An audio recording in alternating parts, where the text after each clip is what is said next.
Tiada sikap yang terbaik bagi hamba yang bertauhid, yang tidak lama lagi kita akan diwafatkan oleh Allah. Maka jadwal keputusan menyertai kita jam menit detik. Maka keputusan jadwal kematai menyertai kita. Maka bertakwalah yang sebenarnya. Dan khatib berwasiat, bertakwalah kalian secara kapah, secara keseluruhan. Jalankanlah perintahnya dan menjauhi segala apa yang dilarangnya. Ma'asyiral muslimin wal muslimat jamaah Jum'ah rahimakumullah. Tema yang kita ambil, janganlah perilaku kita ini seperti hewan. Allah ciptakan tubuh kita ini yang diberi hati nurani, sehingga ada tetesan cahaya Allah yang masuk pada diri kita, sehingga kita bisa mengenal apakah ini perbuatan baik dan buruknya. Sebelum bertindak, hati nurani lebih tahu jawabannya terlebih dahulu.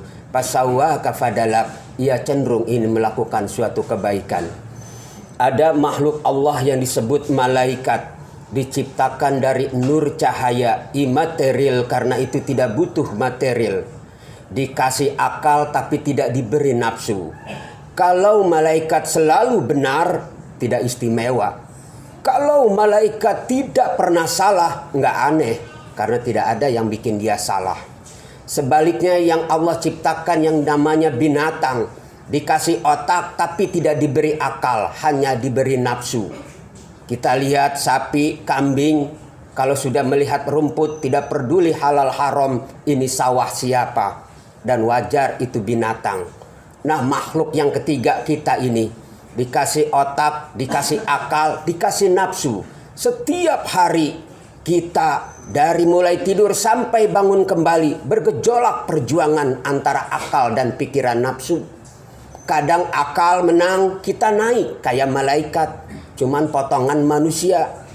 Kadang nafsu menang, kita turun kayak binatang, bahkan lebih rendah dari binatang. Sebuas-buasnya sapi, makannya rumput.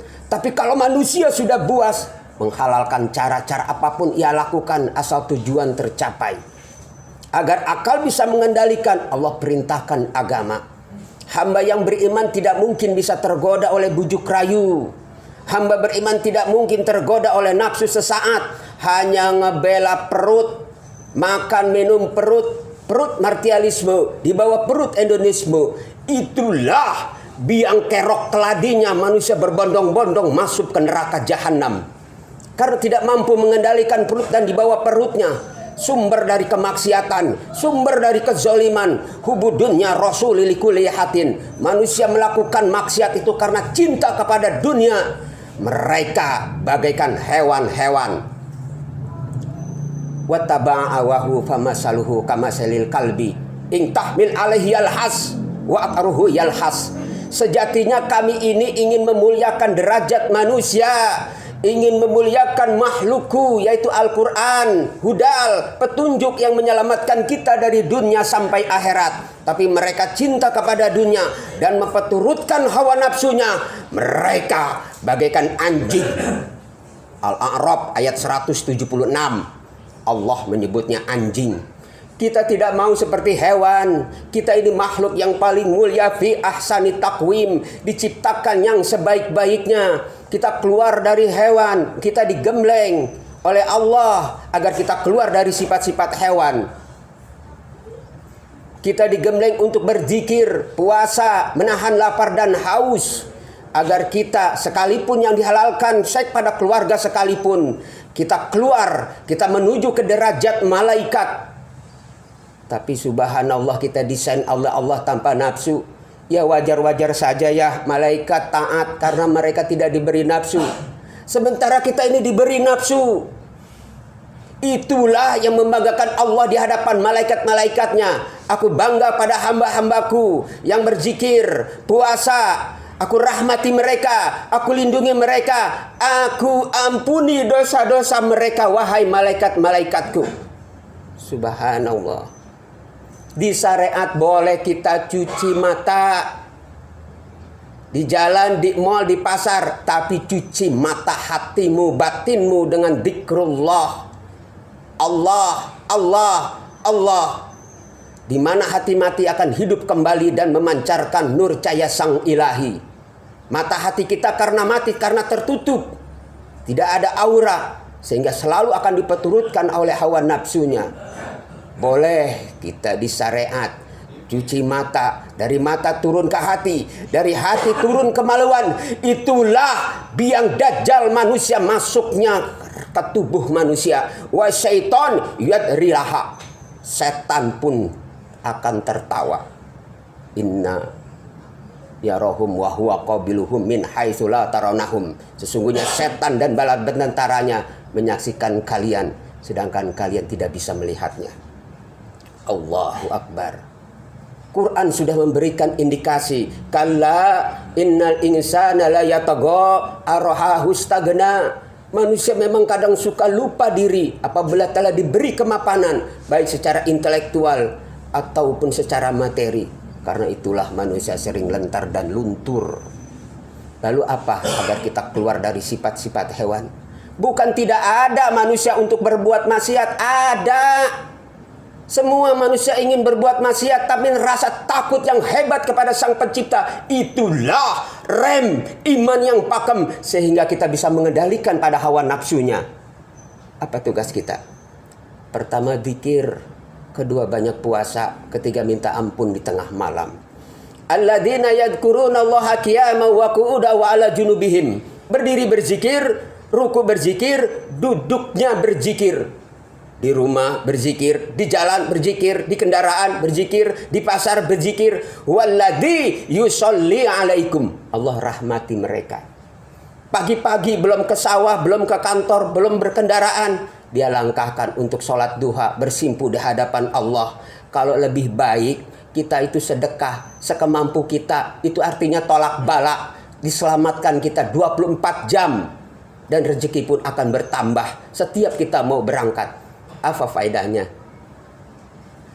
Yaitu nasiyatin kadibatin khati'ah, nasiyatin ubun kazibatin, pembohong, khati'ah, pelaku dosa. Padahal yang dosa ini kan tangan. Ternyata tangan diperintahkan untuk tanda tangan, yaitu otak depan. Makanya kalau kurang asupan oksigen dari otak depan, dia bisa mengalami stroke ringan. Bisa juga dengan komplikasi, dia akhirnya larinya ke perut, ke lambung, sehingga aliran darah tidak lancar. Lari dia ke jantung, ada penyempitan, dia nempel kayak keju. Bisa lari, mati mendadak dari angin kedalon sekalipun. Karena apa? Memberikan indikasi sebelum kita mau berangkat zikirullah, bersedekah. Langkah-langkah kita dicatat Allah Subhanahu wa Ta'ala. Yang kedua, berpuasa. Puasa itu bukan soal di Ramadan saja. Biasakan puasa Senin Kemis. Memang belum ada hasilnya, tapi kalau kita membuktikannya terus menerus, nanti kelihatan reaksi dan hasilnya. Bagaimana Ustadz Juanda bisa memaparkan teh ini manis kalau yang belum pernah meminumnya? Kalau sudah merasakan teh itu manis, dia akan merasakan di bawahnya enteng, ada aura, semangat. Bahkan hijab kita dibuka. Artinya dibuka, kejadian yang nggak tahu akan diberitahu, kayak semacam laduni. Tajam firasat kita. Karena setan menggoda manusia melalui dam, melalui darah. Karena untuk mempersempit dengan biljo, banyak lapar, dia lemes, akan kita lemes. Nah, yang ketiga yaitu minta ampun di tengah malam. Hamba yang beriman sedikit sekali rehabnya di tengah malam. Dia sangat begadang di tengah malam mohon ampun kepada Allah. Perhatikan, kalau kita melalui sholat, alladzi yarahinatakum wa taqulubaka fi sajidin. Allah senang melihat hamba berdiri, ruku, sujud, iktidal, bulak-balik sampai salam, ditatap, dilihat, diperhatikan. Itu ya'lam, tapi menggunakan itu yaro, tapi Al-Qur'an menggunakan kalimat ya'lam. Al-Muzammil. Inna rabbaka ya'lamu annaka taqumu adna min sulusayil wa nisfahu wa sulusahu wa ta'ifatun minal ladzina ma'ak wallahu yuqadiru laila wan nahar alima allan tusuhu fataba alaikum faqrahu ma tayassaru minal Qur'an. imani ayat ini dan benar-benar dikaji. Kalian tidak akan meninggalkan sholat malam ini. Sudah menjadi kebiasaan.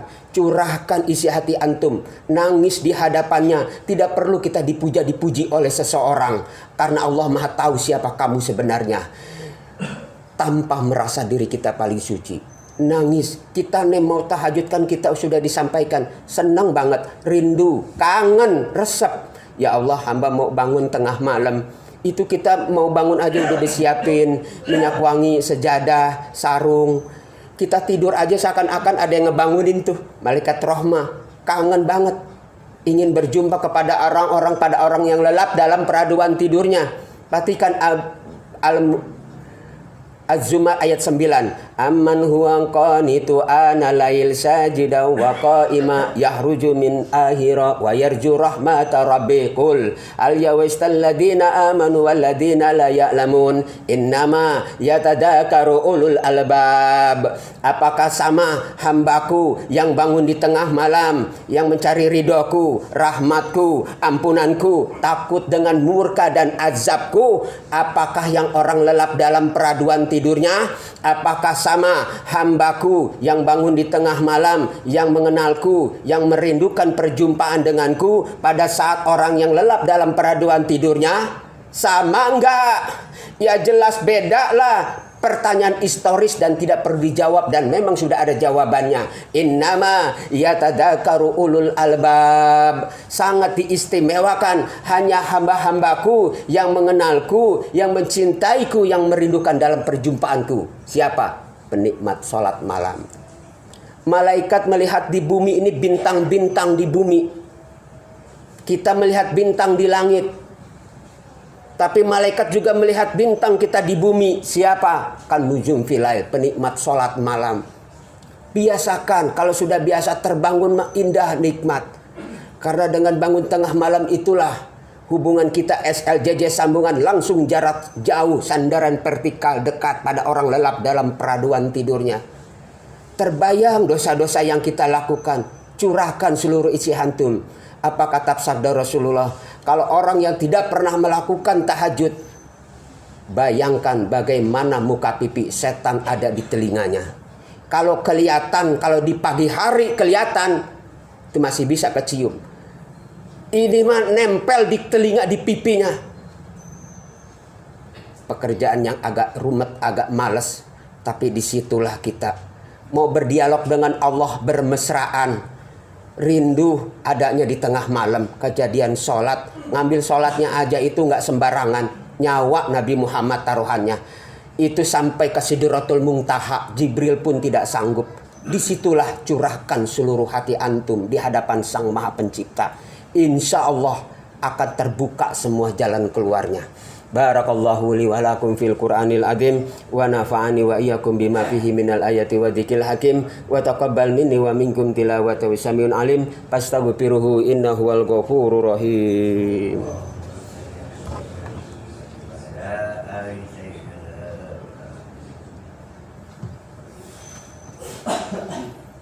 Alhamdulillahi nahmaduhu wa nasta'inuhu wa nastaghfiruh wa na'udzu billahi min syururi anfusina wa min sayyiati a'malina may yahdihillahu wa may yudlil fala hadiyalah asyhadu an la ilaha illallah wa asyhadu anna muhammadar rasulullah. Allahumma shalli ala Muhammad wa ala Muhammad kama shallaita ala Ibrahim wa ala ali Ibrahim fil wa barik ala Muhammad wa ala ali sayyidina Muhammad kama barakta ala Ibrahim wa ala ali Ibrahim fil alamin innaka Hamidum Majid. Innallaha wa malaikatahu yusholluna 'alan nabi ya ayyuhalladzina amanu shallu 'alaihi wa sallimu taslima wa ma 'alaina ma hum bi rahmatika ya arhamar rahimin. Allahumma ighfir lil muslimin wal muslimat wal mu'minina wal mu'minat al ahya'i minhum wal amwat bi rahmatika ya arhamar rahimin. Rabbana hab lana min azwajina wa dhurriyyatina qurrata a'yuni waj'alna lil muttaqina imama. ربنا ولإخواننا الذين سبقونا بالإيمان ولا تجعلوا في قلوبنا الذين آمنوا ربنا إنك رؤوف رحيم ربنا يا الله آتنا في الدنيا حسنة وفي الآخرة حسنة وقنا عذاب النار والحمد لله رب العالمين عباد الله إن الله يأمركم بالعدل والإحسان قربى وينهى عن الفحشاء والمنكر والبغي يعظكم لعلكم تذكرون فاذكروا الله العظيم لي ولكم ويسأله من فضله يؤتكم ويذكركم ولذكر الله أكبر لي ولكم.